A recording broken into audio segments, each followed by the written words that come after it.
बुद्ध है दोस्तों। आज एक और बुद्ध की नई कहानी के साथ। कहानी का नाम है जिंदगी की कीमत क्या है, जो कि गौतम बुद्ध की मोटिवेशनल स्टोरी है। तो हम थोड़ा सा जान लेते हैं।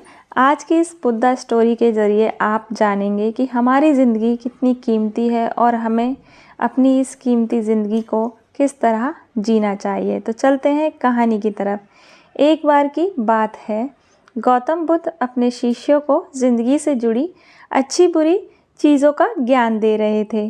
सभी शिष्य उनकी बातों को बहुत ध्यान से सुन रहे थे। उन सभी में से एक शिष्य ऐसा था जिसे प्रश्न पूछने की बहुत आदत थी। वो उठकर गौतम बुद्ध के पास गया और उनसे बोला, आप हमें ज़िंदगी के बारे में जो कुछ सिखा रहे हैं उस सब का क्या फ़ायदा, क्योंकि हम में से बहुत से बच्चों को यह भी नहीं पता कि हमारे जीवन का मूल्य क्या है और क्या क्या है ये जीवन हमारे लिए कितना कीमती है। पहले आप हमें ये बताइए कि इस जीवन का मूल्य क्या है। तो अपने शिष्य की बातें सुनकर गौतम बुद्ध अपने कक्ष में गए और एक चमकता हुआ पत्थर का टुकड़ा लेकर आए। वो टुकड़ा उन्होंने अपने शिष्य को दिया और बोले, मैं तुम्हें इससे जीवन का मूल्य तब बताऊंगा जब तुम इस पत्थर का सही मूल्य पता लगाकर आओगे। साथ ही यह ध्यान रखना कि तुम्हें यह पत्थर का टुकड़ा किसी को बेचना नहीं है। गौतम बुद्ध की बात सुनकर वो शिष्य बाजार की तरफ चला गया।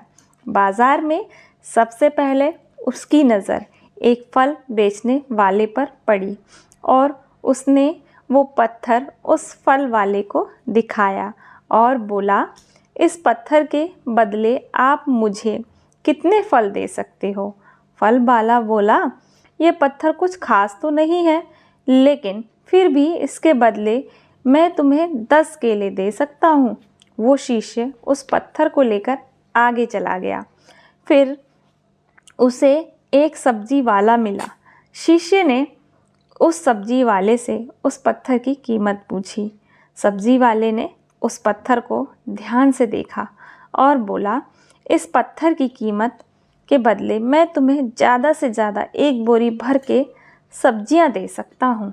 इसके बाद वो शिष्य उस पत्थर को लेकर एक सोने के व्यापारी के पास गया। उस पत्थर के टुकड़े की चमक देखते ही उस सुनार ने उसकी कीमत 100 सोने के सिक्के लगाई।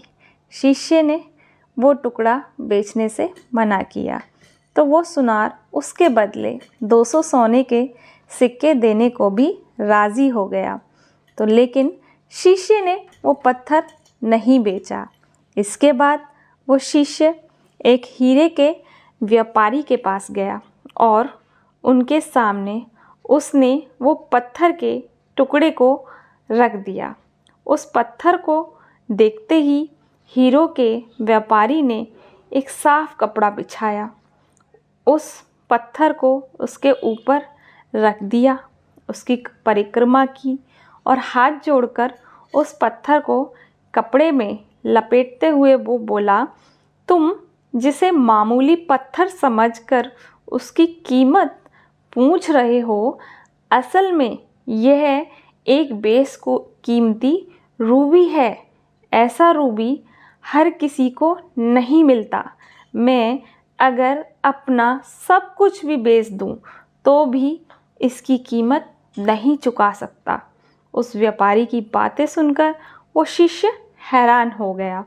वो दौड़ा दौड़ा सीधा बुद्ध के पास आया और उन्हें उसने जो कुछ भी बाजार में हुआ वो सब बताया।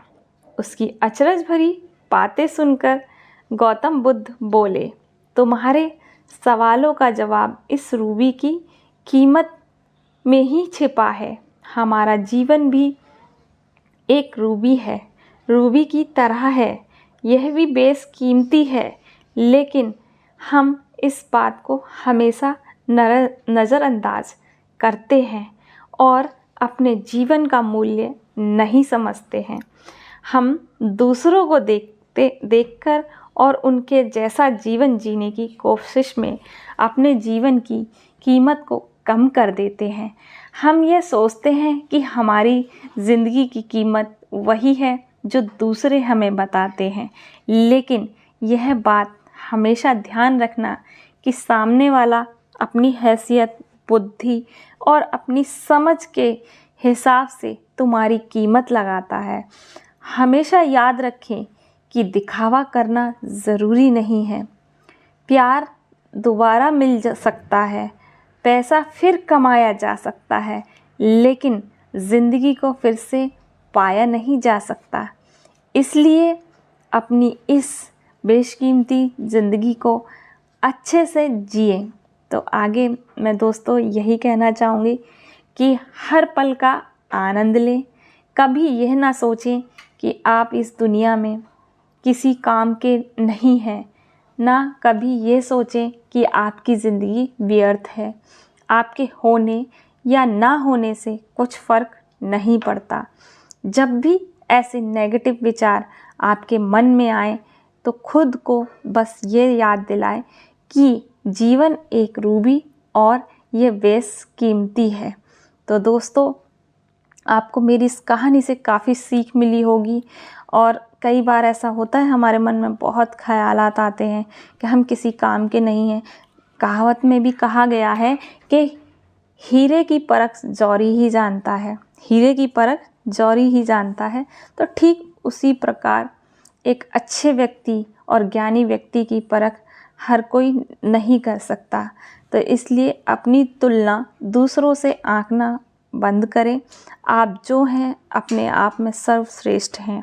तो दोस्तों, मेरा वीडियो कैसा लगा? अच्छा लगा हो तो अपने फ्रेंड्स, फैमिली के साथ लाइक, शेयर एंड सब्सक्राइब करना। नमो बुद्धाय।